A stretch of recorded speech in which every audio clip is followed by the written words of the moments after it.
பொங்கல் பண்டிகைக்கு ரூபாய் 1000 ரொக்கத்துடன் பொங்கல் சிறப்பு தொகுப்பு. விரைவில் அதிகாரப்பூர்வ அறிவிப்பு. தமிழர் பண்டிகையாம் பொங்கல் பண்டிகைக்கும் இன்னும் சில நாட்களே உள்ளன. ஒவ்வொரு ஆண்டும் பொங்கல் பண்டிகையை சிறப்பாக கொண்டாடும் வகையில் தமிழக அரசு பொங்கல் சிறப்பு தொகுப்பு அல்லது ரொக்கப்பணம் வழங்கி வருகிறது. அந்த வகையில் கடந்த ஆண்டு ரொக்கப்பணத்துடன் பச்சரிசி, கரும்பு, வெல்லம் அல்லது சர்க்கரை ஆகியவை அரிசி குடும்ப அட்டைதாரர்களுக்கு வழங்கப்பட்டன. நடப்பாண்டு 2024 பொங்கல் பண்டிகைக்கும் பரிசு தொகுப்பு அறிவிப்பு எப்போது வெளியாகும் என பொதுமக்கள் எதிர்பார்த்து காத்துக் கிடக்கின்றனர்.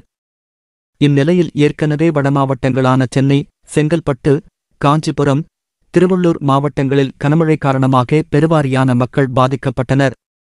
இவர்களுக்கு ரூபாய் 6000 நிவாரணம் அறிவிக்கப்பட்டு 25 லட்சம் குடும்பங்களுக்கு இந்த தொகை வழங்கப்பட்டுள்ளது. மேலும் 5 லட்சத்துக்கும் மேற்பட்டோர் நிவாரணம் கேட்டு விண்ணப்பித்துள்ளனர். அதற்குள் நெல்லை, தூத்துக்குடி, கன்னியாகுமரி, தென்காசி மாவட்டங்களில் வரலாறு காணாத பெருமழை பெய்தது. இதனால் அதிகமாக பாதிக்கப்பட்ட தூத்துக்குடி, நெல்லை மாவட்ட பகுதிகளில் குடும்பங்களுக்கு இதேபோல் ரூபாய் 6000 வழங்கப்படும் என அறிவிக்கப்பட்டுள்ளது. கன்னியாகுமரி, தென்காசி மாவட்டங்களுக்கு ரூபாய் 1000 நிவாரணத் தொகை அறிவிக்கப்பட்டுள்ளது. பேரிடர் பகுதிகளில் நிவாரணம் வழங்குவதை காரணமாக வைத்து மாநிலத்தின் மற்ற பகுதி மக்கள் பாதிப்புக்கு ஆளாகக்கூடாது என பொங்கல் பரிசாக கடந்த ஆண்டு போலவே ரூபாய் 1000 ரொக்கம், 1 கிலோ பச்சரிசி, 1 கிலோ சர்க்கரை, 1 முழு கரும்பு ஆகியவை வழங்கப்பட உள்ளதாக அதிகாரப்பூர்வ வட்டாரங்கள் தெரிவிக்கின்றன. இதுகுறித்த அறிவிப்பு விரைவில் வெளியாகலாம் என தெரிகிறது. ஜனவரி 2வது வாரம் முதல் பொங்கல் பரிசு தொகுப்பு விநியோகம் செய்யப்படலாம்.